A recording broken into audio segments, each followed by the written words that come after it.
Christmas tree. So everybody has been posting unboxing. Now this is literally unboxing, but this time we are unboxing a simple thing. Not really a surprise, but something nice, of course.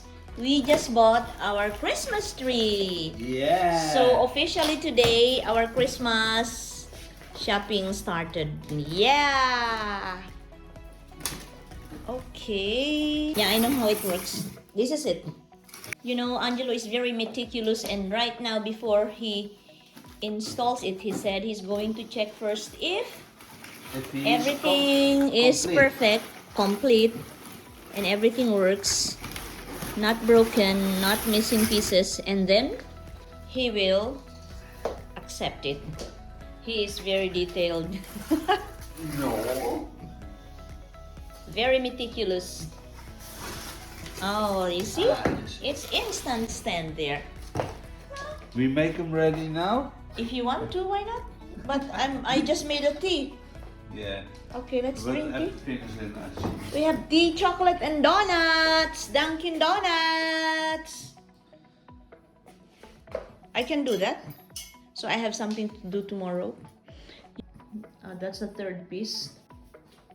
Just the first installation.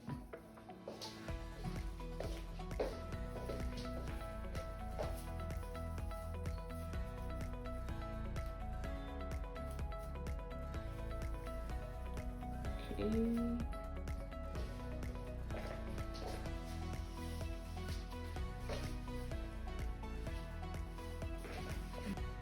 And here is Santa.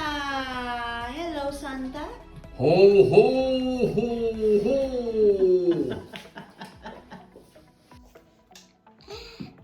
Oh, Merry Christmas.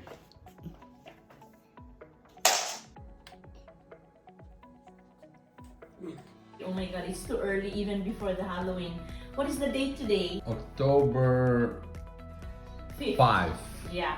It's a good time to start with the Christmas tree. We are done for now. 10%.